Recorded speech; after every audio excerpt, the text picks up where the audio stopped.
Assalamualaikum warahmatullahi wabarakatuh.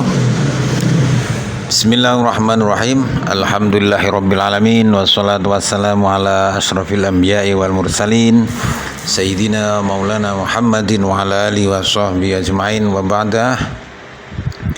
Para pemirsa sekalian yang kami muliakan dan dirahmati Allah Subhanahu wa taala, kita akan membahas sedikit pertanyaan tentang hukum seseorang yang berniat pindah agama karena perkawinan.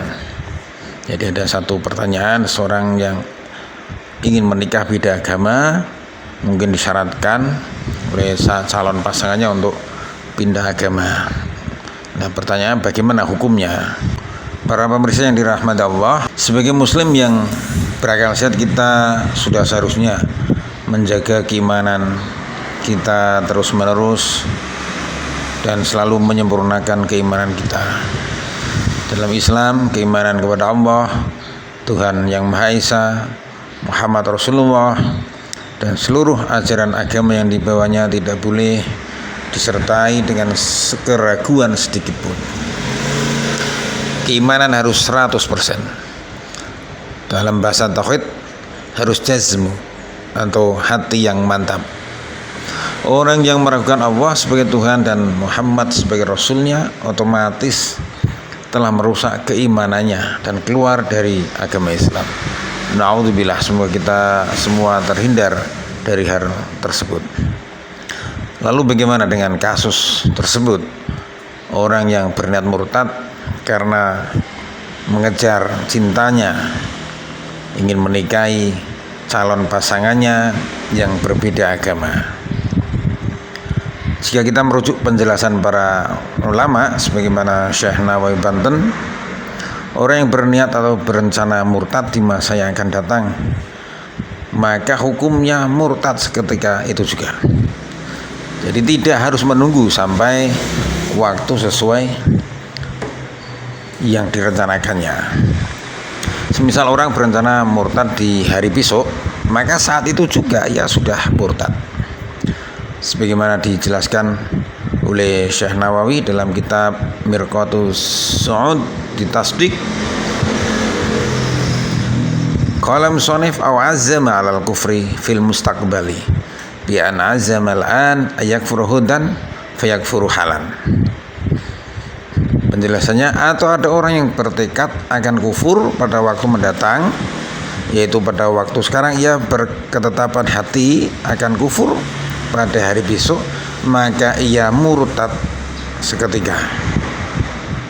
Selanjutnya Syekh Nawawi Banten juga menjelaskan bahwa hal demikian karena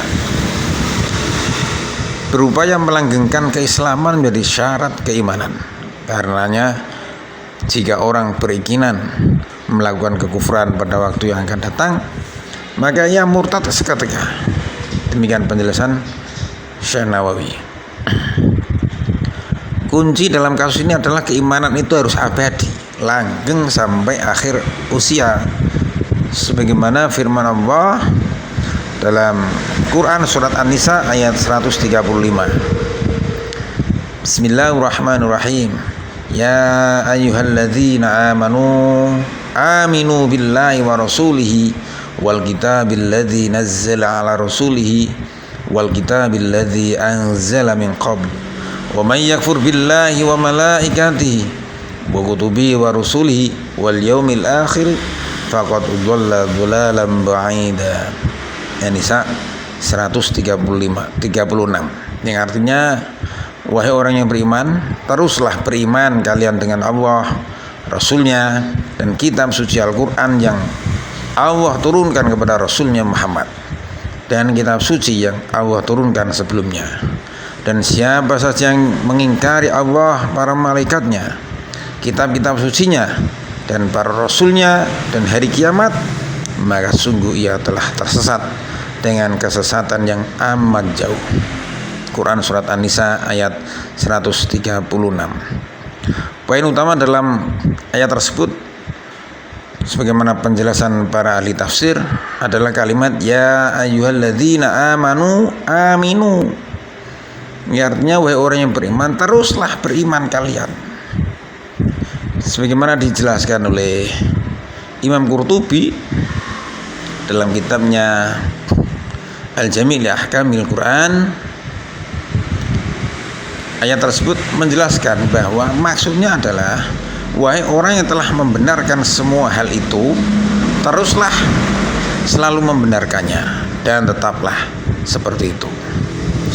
Jadi jika kita simpulkan dari uraian di atas, bisa kita ketahui bahwa orang yang berniat, bertekad atau berencana murtad karena mengejar cinta kasihnya untuk menikah yang berbeda agama, maka tidak hanya berdosa, bahkan murtad seketika.